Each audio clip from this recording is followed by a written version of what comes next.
Hi, my name's Phil. I like talking about politics. And with people looking ahead to the appointment of a fourth Prime Minister in 6 years, about three in 3 years really, it might be worth considering the Brexit gravity that the leadership contenders are claiming they can break free from and why they will fail to do so as badly as both Theresa May and Boris Johnson did. But first, if you'd like to be notified of daily news and politics, please subscribe to the channel and click the bell notification icon. So in terms of the benefits of Brexit, it was supposed to be, cheaper bills, cheaper clothes, food, higher wages, better jobs. Obviously, the opposite has happened. No surprise to any economists. Remember that when Brexiteers try to say that economists got all their Brexit predictions wrong, they are never actually able to name a single economist who did so. I could, as it happens, I can name an economist that got it wrong. Patrick Minford got his forecast very badly wrong.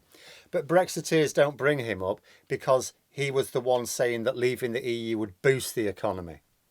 When you ask these people, name me an economist who painted a greater picture of doom and gloom than we actually got, all I ever get back, if I get a name back at all I ever get back is, George Osborne.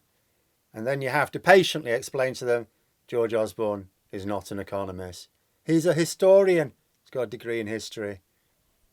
But these are the consequences.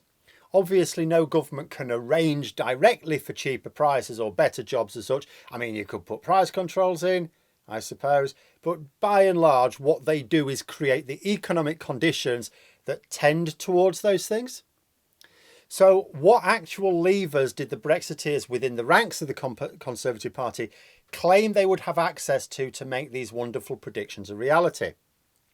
Well, it came down to two things. First, they were going to remove whole pages of EU regulations. Second, arranging different trade deals with countries around the world.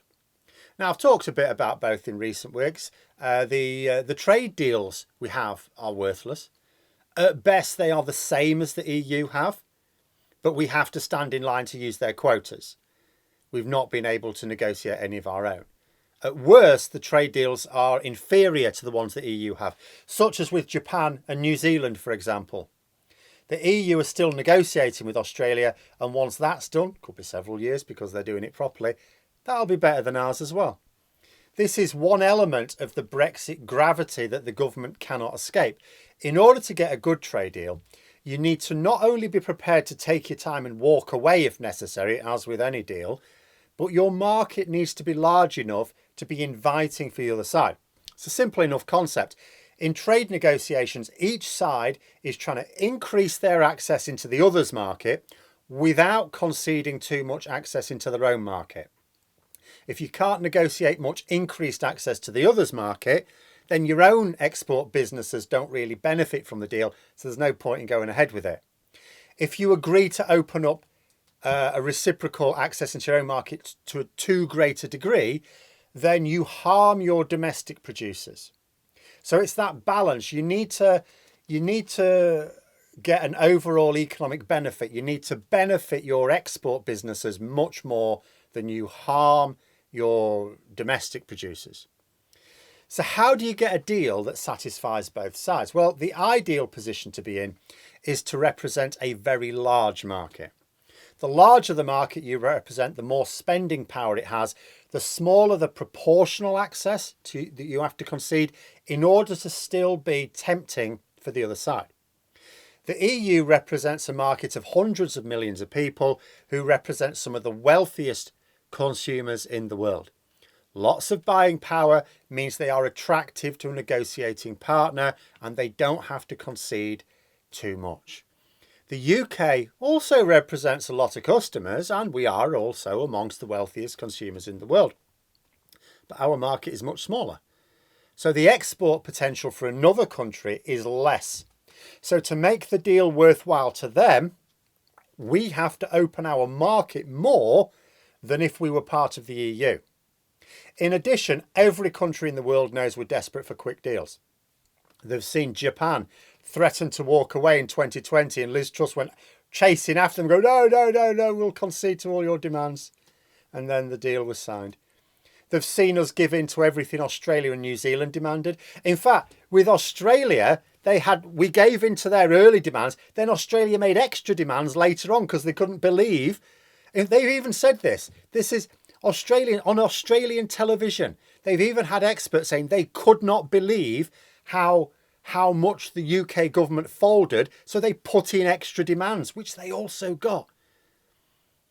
And it's going to, even that this is going to lead to the obliteration of British farming in about 10 years. But they didn't care. They just wanted those headlines in the Daily Express that they got another trade deal. And this is why our deals, even by the government's own figures, are worth, at best, a tiny boost to GDP in maybe 15 years. Several of them have deemed to be of zero or even negative impact on our GDP. That's the government's own figures, bear in mind. That's not an independent economist. That's the government's own report, which will have been number crunched to be on the optimistic side. And this will be how it works in future as well. It's inescapable. But the Tory leadership contests aren't making a massive deal of trade deals right now. Although they stink, nobody's making a fuss about them. The general public aren't aware of the issues. And the interested Brexiteers don't care. What they care about are those regulations. Brexiteers keep claiming that we should set our own rules, without the slightest idea about what that means exactly.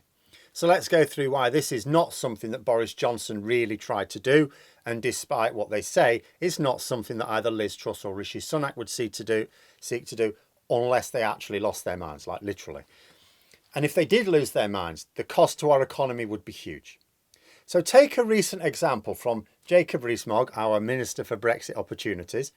You know, the guy who said that if Boris Johnson stepped down, there would have to be a general election. I think he's changed his mind there. The guy who said he would refuse to serve in any government that wasn't a Boris Johnson government. Well, let's see if Liz Truss gives him a job and he accepts it. But anyway, never mind that. So he said we should be able to build vacuum cleaners with more powerful motors than that permitted by the EU. Completely fails to address why he thinks there is an upper limit in the EU regulations and if that might not be a good thing. For these people, there are no good regulations. They don't even think about it. The regulation must be bad. You know, regulation's terrible. Or as the rest of us would call them, worker protections, environmental standards, safety standards, and consumer rights. But they don't call them that. They call them regulations, which is accurate enough, but it hides the fact that they protect people from the general public. But let's say we start letting vacuum producers build models with these more powerful motors. Not Dyson, obviously, because despite him championing the idea of Brexit, he soon shifted his entire business operations overseas as soon as Brexit was going to happen. But some poor manufacturer that stayed behind, they build this model with the more powerful motor. What are they going to do with it? Come on, Phil, they're going to sell it, of course. All right, okay. To whom? They can sell it to British consumers. Okay, fine. If it avoids demonstrating why maybe limiting the size of the motor is a good thing, they may even get some sales if they don't blow their customers' heads off. In Britain, mind you, not the UK. They won't be able to sell it to Northern Ireland. So, but if they've got a domestic market, okay, it's good for that business. But is it good for the country? No, because it won't contribute to our GDP. You don't make money by selling to yourself. You have to sell to others. And who are we going to sell to? Asia? Don't be daft. They've got their own trade protections and a large manufacturing base of their own. Similar situation with America. No, our main export market's going to be Europe. But it doesn't meet their standards. So we can't. And this same logic will apply to everything where the government removes or weakens standards. Doesn't matter whether it's a manufactured product, food, services, makes no difference. If it doesn't meet the standards of the export market, you can't sell it to that market. So any British producer wishing to sell to the EU will have to adopt EU rules. So all removing regulations would serve to highlight is that we have become a rule taker, not a rule maker. Our businesses will have to follow the rules that we used to set as one of the most influential members of the EU, but now don't even have a say in. But there's another potential consequence. So this British producer sticks to the EU rules because they want to actually sell their product, make money. But that's not enough. They need to prove that it meets the requirements of the export market. Now, here's where you've maybe got another problem. Because, how big a problem depends on a few things. But right now, our standards are largely in line with the EU. We've diverged a lot of systems, but not yet that many standards. So the EU applies its checks at their border with us on an appropriate risk management basis. But what if the UK government allows its producers to weaken standards? Well, in that case, the EU may want to carry out more checks to make sure none of these substandard products are making it into their market. Because right now they're fairly happy that goods are made to their standards because it's the same standards as Britain requires them. If that changes, they have to make sure, hang on a minute, let's make sure that this was actually made to our specifications. So even though lots of British businesses will still carry on following the EU rules in order to export, they may be faced with either more documentation in order to prove it, more delays as extra checks are carried out at the border, maybe even still tariffs on top, because the Trade and Cooperation Agreement allows either side to apply tariffs to products if the other side weakens their standards. All perfectly legal and clearly set out in the deal. So it might not even be a case that the government remove these regulations, but that businesses just ignore it and follow them anyway. Because if that were the case, I think it would have already happened. You know, Boris Johnson would have happily done it so that he could boast in the Daily Express about how we've torn up all these bothersome EU rules now. I suspect this did not occur because it isn't a simple case of businesses ignoring it, but that it would have the effect of raising trade barriers for our exporters still higher. And the thing about raising those barriers with the EU is it puts us in an even weaker position when it comes to negotiations. Remember, the deal we have with the EU is not permanent. It's all up for renegotiation in 2026. So the last thing the government wants to do is to weaken our position even further ahead of those negotiations. Forward to put appropriate trade barriers in place for imports. It's supposed to work both ways. You know, they apply full customs and standards checks and procedures on our exports to them. We should be doing the same thing in reverse, but we're not doing because we can't afford, well, we haven't got the infrastructure, we haven't built it up, we haven't got the staff, but we can't afford to. What we have got, we can't afford to use because we're desperate for the imports. We can't afford to strangle that trade. So the bottom line is the EU businesses have a way easier and cheaper time of exporting to us than we do to them. Now, if you raise those export barriers higher, it makes the comparison even worse, really hurting British producers. This is why, despite what they say, the government cannot actually go ahead with these insane plans for mass deregulation. Unless, of course, they are actually insane, in which case they will not be able to tough it out. The same goes for risking the Trade and Cooperation Agreement. Whoever replaces Boris Johnson, they can keep kicking the can down the road, but they can't actually get rid of it. There's no way to make good on their Brexit boast. It's simply impossible to escape the gravity of international trade systems.